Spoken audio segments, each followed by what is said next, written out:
If you was in a sinking boat and you had your significant other and your kids in the boat, who would you save?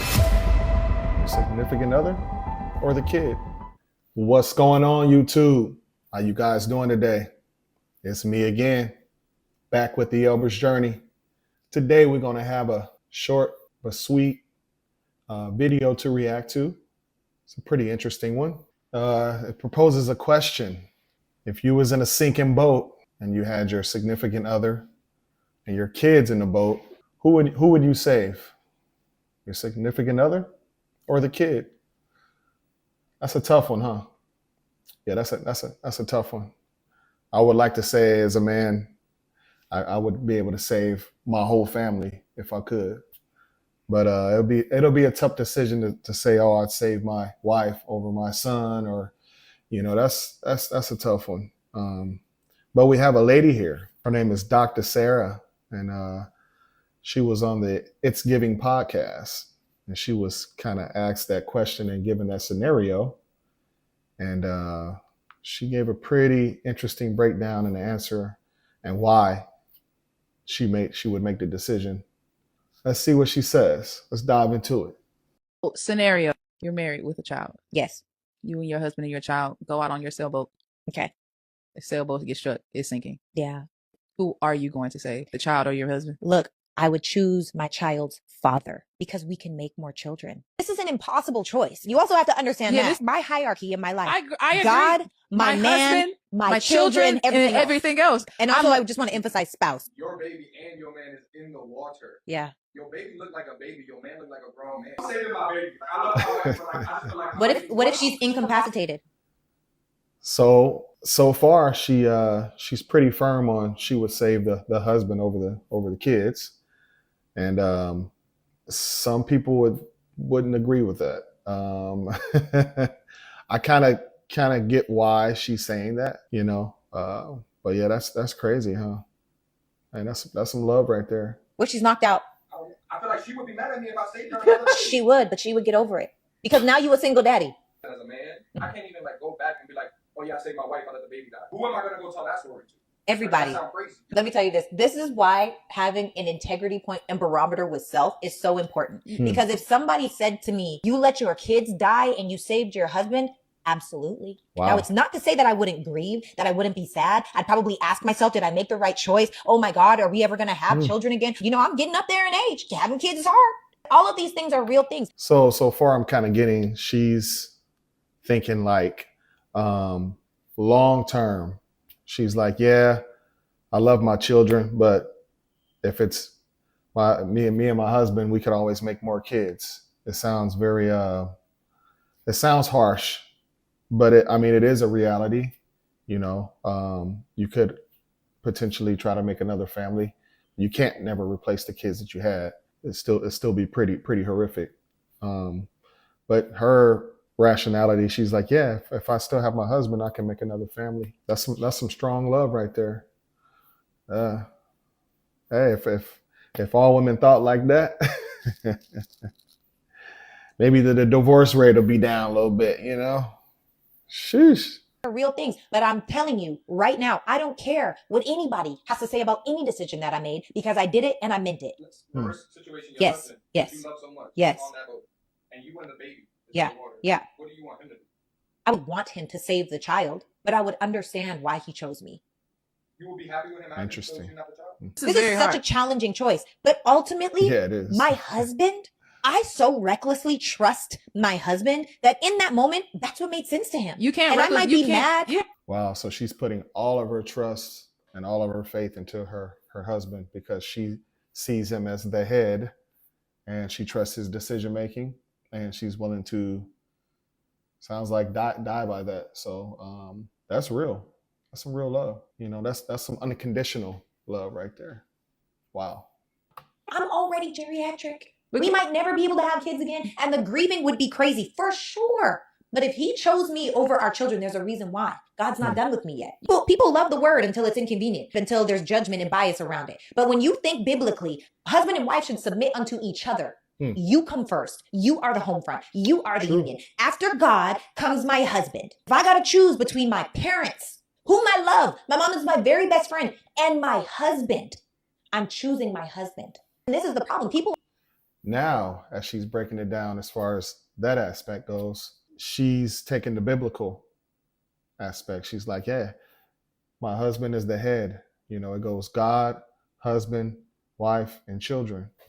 So she's saying she would, you know, undoubtedly choose to save the husband. And she would understand if the husband would want to save the kids over her.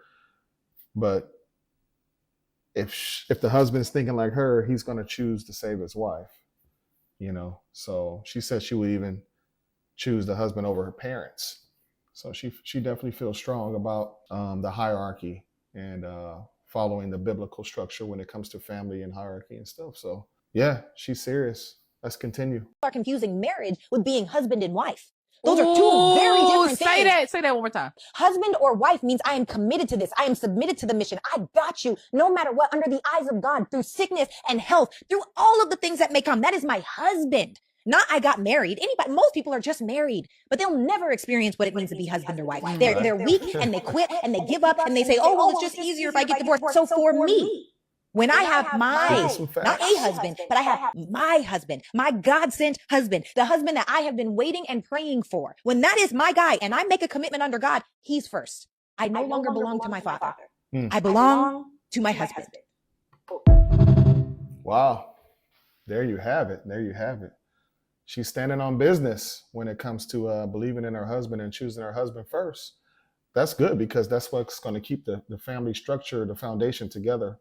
When you have a mentality like that, when you're loving your spouse unconditionally and you're following the biblical scriptures when it comes to your marriage, and you're applying those rules, you know, it gives you a nice solid foundation. It gives you meaning, and it's good for it's a good structure for family, I think. But I think she had a point. She was speaking some facts, you know, because without the husband and wife, you couldn't make the kids. You know, you can't make babies. And then without God, without the higher power, without the creator, there would be no us. So you can see how that hierarchy goes. That's a tough one because I know a lot of people, especially a lot of men, even if they love their wife, they will probably instinctively want to save the child. And because a kid can be pretty helpless in a situation like that. And that's a very, very, very strong decision and she's standing by it. So, and I think she has some truth. She was speaking some facts. I could see why she would make that choice, you know. And I think if a lot of people, a lot of couples, you know, would have that mentality, I think marriages would last a lot longer, especially in this day and age. You know, I think we don't really value marriage like they did once upon a time. You know, I think everybody feels like they have options. If something's not working out, they're not willing to push through and get through those hard times. You know, it's like everybody's just, you know, I can replace you, or I can just hop on an app, or I can just go here and meet this person. Or if you're not doing what I like, and then if I don't feel happy emotionally, then I'm willing to throw the whole family away. And, you know, and that's when things kind of become selfish. It's a kind of a selfish way to think because marriage is supposed to be till death do you part, through sickness and health, you know. So when you take those vows, you have to take them serious. And then you got to think about your children too, keeping your family together, giving your kids a shot at growing up and being successful and succeeding in life and being an example for them, you know, and not creating a broken home for the children. So the mentality that she has is very solid, especially for a wife. So, yeah, that was interesting to see. All right. So let's see if her theory is very strong. Actually, it's not a theory because it is in the Bible. And if you look at the biblical order of the family here on this chart, it says Christ, husband, wife, and children, right? And the husband is under the Christ umbrella or the creator umbrella. And the husband's job is to protect the family, lead the family, and provide for the family, right? Those are very, very important roles. You know, you gotta be really solid as a man to uphold those roles and do them well. And I think that creates a good family structure when that starts there. And then underneath that, you have the wife. The wife is a comforter, she's a teacher, nurturer, you know, and that's good for raising the children and comforting the man and being a kind of a stress reliever for the man, you know, and making the house a home, making everybody comfortable. And then at the bottom, you have the children. The children are supposed to love their parents and obey their parents.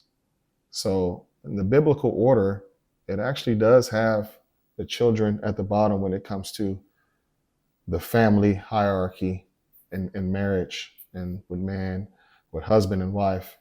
The children are actually underneath you two. So that's an interesting breakdown. Very, very, very interesting breakdown. And I think more people should have that mentality, to be honest. I think that should be taught more, you know, because looking at these statistics here, it says in 2024, the U.S. divorce rate is 2.4 divorces per 1,000 people, a slight increase from the previous year, but still within a long-term decline trend. While first marriages have a divorce rate around 40 to 50%, second marriages see a higher rate of around 60%. The third marriages exceed 70%. Wow, divorce rate. That's pretty high. So first marriages, usually the divorce rate is around 40 to 50%. So nearly half the time people get divorced, 50% of the time, pretty much. That's crazy. And then they have some trends here. It says declining divorce rate. The U.S. divorce rate has been steadily declining over the past few decades, reaching 2.4 divorces per 1,000 people in 2022. The marriage rates in the U.S. have also been declining, with 6.2 marriages per 1,000 people in 2022. And then first marriages, around 40 to 50% of first marriages end in divorce, as I spoke about. The second marriage's divorce rate is significantly higher, and that's around 60%. And for third marriages, if you get married a third time, the divorce rate is even higher, exceeding 70%. So, yeah, there's definitely a problem with the divorce rate and marriages not lasting, especially in modern times. So it's kind of refreshing to see someone with those beliefs and have that kind of mentality, you know, and taking the biblical structure and applying it to her family. So I thought that was pretty interesting. But yeah, something to think about, you know. This is a family channel, so I like to break down stuff like this sometimes. It's pretty cool, and you get some pretty good information from it, and it kind of wakes you up a little bit, you know, make you realize, hey, you know, you need to be doing things the right way to keep your family together. You know, family is important. You know, family is very important. So that is the lesson of the day.